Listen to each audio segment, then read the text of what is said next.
irmãos e irmãs em Cristo, acabamos de ouvir a palavra de Deus que foi proclamada. Espero que tenhamos ouvido atentamente no sentido bíblico, é estar à escuta, acolher no nosso coração, não entrar no ouvido e sair pelo outro, como nós costumamos dizer, quando não queremos prestar atenção. Não é assim? Entrou no ouvido e sai pelo outro, ou seja, não demos atenção nenhuma. Nas coisas de Deus não é assim. Queremos reter, acolher, assimilar, vivenciar, é o nosso objetivo, o nosso combate espiritual, é esse, o desafio constante de que a palavra de Deus, ao ser proclamada, nós acolhemos o nosso coração e principalmente procuremos viver no nosso dia a dia. Temos aqui na leitura o embate entre o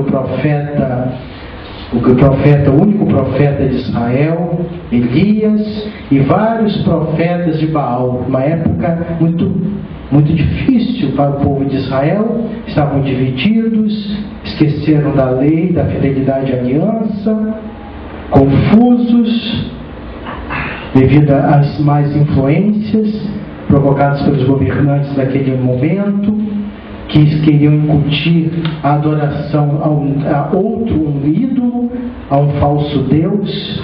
E ali está o único que sobrou dos profetas verdadeiros de Israel, e lança o desafio. Com eloquência, com firmeza, Elias, com sua mensagem, exorta o povo de Israel a retomar a sua fidelidade à aliança, a trilhar o seu caminho autêntico, a acertar o seu passo na adoração ao único e verdadeiro Deus. Isso acontece, ele lançando um desafio dos 450 profetas de Baal, e ele, a oferecer um sacrifício a Deus. O único e verdadeiro Deus iria acolher aquele sacrifício, lançando fogo sobre a oferenda. Assim, os profetas de Baal usam dos seus artifícios, da histeria coletiva, como nós acabamos de perceber aqui. Cortam suas carnes, entram em transe, como se nós pudéssemos dobrar Deus com nossas insistências. Claro que nós devemos ser firmes na oração, mas não ao ponto de achar que com isso devemos dobrar a vontade de Deus à nossa, sempre confiantes de que o Senhor age a nosso favor e providencialmente Ele nos concede aquilo que é necessário para o nosso bem, a nossa salvação. Vejam a diferença entre a atitude dos profetas, falsos profetas de Baal, do ídolo, e do verdadeiro profeta. A serenidade, a confiança, a entrega dele, de tal modo que, sem deixar nenhuma dúvida, ele até faz com que aquela lenha que deveria ser consumida pelo fogo fosse assim embebida de bastante água, muita água mesmo. E faz uma oração serena, uma oração confiante, que vem que brota do coração, e invoca o Deus verdadeiro. Senhor, mostra quem é o verdadeiro Deus. E acontece, o fogo do céu desce e consome a lenha, consome aquela oferenda, mostrando quem é o único e verdadeiro Deus. Hoje, meus irmãos e irmãs, trazendo para a nossa realidade essa primeira leitura, devemos refletir a grande perigo da idolatria que existe no nosso mundo. Claro que aqui entendemos idolatria no seu sentido correto, substituir Deus pelas realidades terrenas, as coisas desse mundo. Uma religiosidade supersticiosa, por exemplo, é um tipo de idolatria. Nós consideramos objetos como algo mágico que tem um determinado poder ou determinado modo de agir, leva a divindade a conceder aquilo que nós queremos. Isso é uma idolatria. Venha que nós vamos trazer o seu amado em quantos dias? Foi preso num cafezinho. Ou então você visita determinadas simpatias, pobre de Santo Antônio que celebramos hoje, você pega a imagem dele e faz isso. Tira o menino Jesus, põe. Então, isso é superstição. Uma falsa religiosidade. Claro que a gente está culpando o povo aqui na sua pouco conhecimento religioso, não teve a oportunidade de uma formação. Cabe a nós agora fazermos nossa parte para esclarecer o povo. Às vezes, no sofrimento, na dor, nas dificuldades, lançam mão dessas questões, desse modo, desse tipo de religiosidade, que não é o que nós propomos. Tem a religiosidade popular, com certeza, tem seu valor, um modo simples do povo louvar, adorar a Deus, mas é importante que nós que procuramos aprofundar na fé, nos esforcemos para ajudar os irmãos nesse conhecimento das coisas de Deus e assim, através do conhecimento, porque só ama aquele que conhece, possam adorar a Deus com mais adequadamente.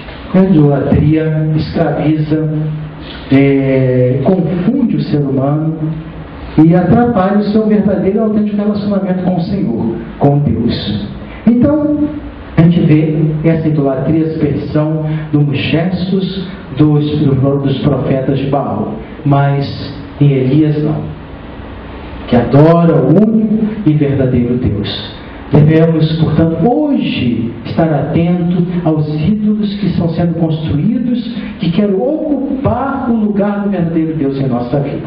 E olha que esses ídolos podem nos seduzir sem nem nos percebermos muito.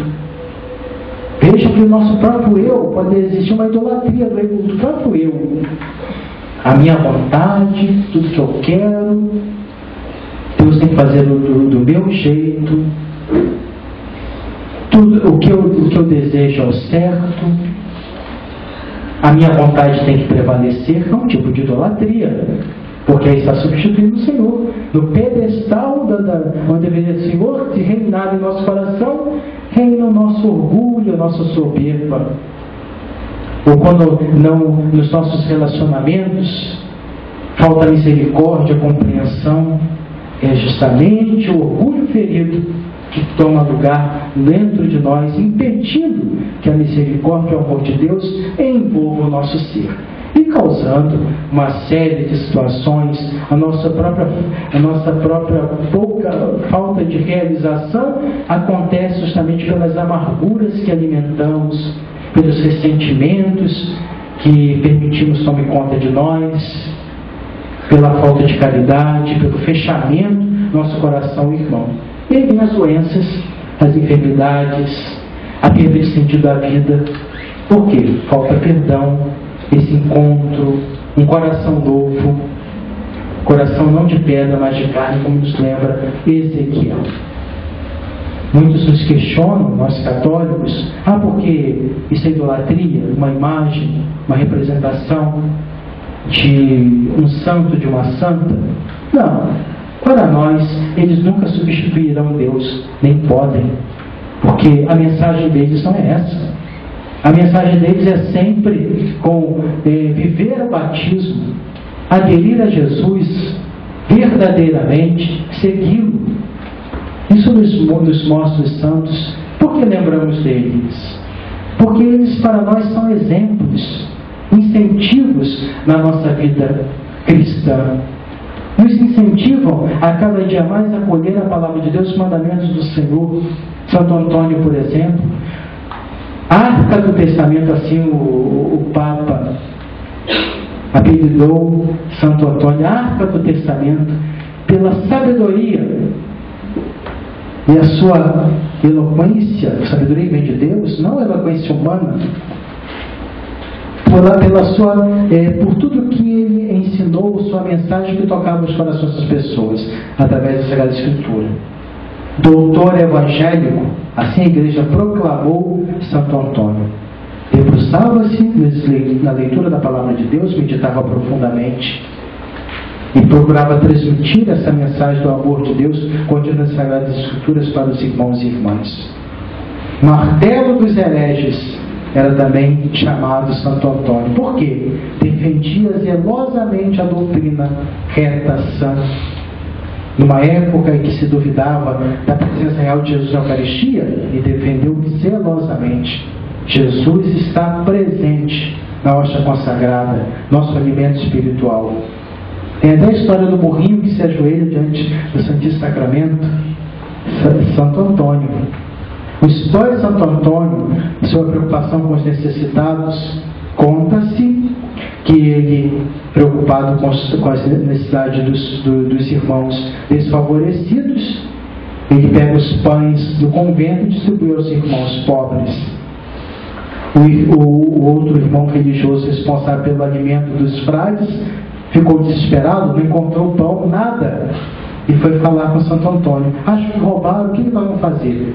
Não se preocupe, disse Santo Antônio, volte e veja direitinho se realmente não existe mais o pão. E lá tinha pão em abundância para atender as necessidades dos irmãos frades e também dos necessitados. O pão de Santo Antônio.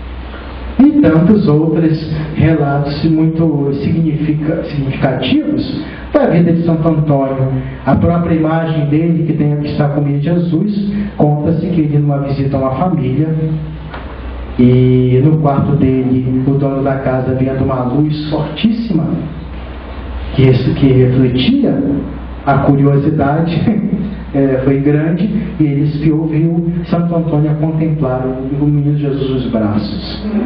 Assim a imagem de Santo Antônio com o menino Jesus. Porque ele procurava meditar profundamente o mistério da encarnação. Ele se encantava com o mistério da encarnação. De um Deus, do Filho de Deus que se fez homem, se encarnou para a nossa salvação. E o grande devoto Nossa Senhora que ele era. Ora, tudo isso nos mostra que ser um autêntico devoto de Nossa Senhora, refletir sobre a vida dos santos, só nos ajudam a aproximar de Deus. Porque nós, acima de tudo, glorificamos a Deus pelas grandes maravilhas que realizam na vida desses homens e mulheres. Tanto é que, se vocês repararem bem, na liturgia da igreja, a gente nunca reza ao santo diretamente, sempre a Deus, o Jesus, o Espírito Santo, que realizou grandes coisas na vida desse homem de Deus, daquela mulher tão especial, tão dedicada ao reino, e através das orações deles, que, melhor ainda, se aqui as orações deles eram especiais, imagine junto de Cristo na eternidade, como deve ser especial. Mas sempre recordando, sempre, nossa veneração aos santos é para, em primeiro lugar, refletir sobre a vida deles, modelo de vida cristã deles, vamos imitá-los na fidelidade de Jesus, seres humanos como nós, que tiveram suas dificuldades, tiveram suas lutas, e perseveraram na fé. É bom lembrar isso, seres humanos como nós.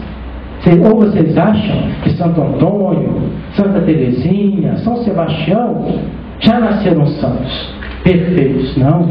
Buscaram esse caminho da perfeição, esforçando-se continuamente na fidelidade dos mandamentos de Deus. Como nos lembra Jesus no Evangelho. Que eles que cumpriram os mandamentos, por menor que sejam, grandes serão no reino dos céus. E se ensinar isso, com certeza terão a recompensa. Porque a lei de Deus é para ser cumprida. Não por mera formalidade, não por aparência, mas de coração. Como nos lembra Jesus no Evangelho de hoje, aquele que cumpre, que acolhe, que obedece e ensina e que pratica, será grande. Que é o grande desafio nosso. Praticar os mandamentos, a palavra de Deus. E vamos reconhecer a cada dia, nos vemos que, se nós buscamos esse caminho de santidade mesmo, sentimos sentimos ainda quanto precisamos melhorar e crescer. E os santos nos mostram isso. Eles, quanto mais se aproximavam de Deus, mais se sentiam dignos, pecadores, e sentiam mais ainda empenhados nesse caminho de santidade. Quando perdemos o sentido do pecado, do mal que está no mundo, é sinal que estamos distanciados de Deus. E aí, a realidade do mal vai nos envolvendo ao ponto de a nossa consciência ficar anestesiada. Está tudo bem, não tem problema, não faço nada de errado, não matei, não roubei, como muita gente costuma dizer. A gente pode matar com a palavra, com a falta de caridade, podemos matar com um gesto de desrespeito, roubar a dignidade do outro com nossas palavras difamatórias, caluniosas. Isso é roubar o outro. Então, a palavra de Deus nos exorta a praticar, a viver. E Santo Antônio, hoje, inclusive, é um exemplo. Coração novo, vida nova, é uma experiência que deve ser contínua em nossa caminhada de fé. Louvado seja nosso Jesus Cristo.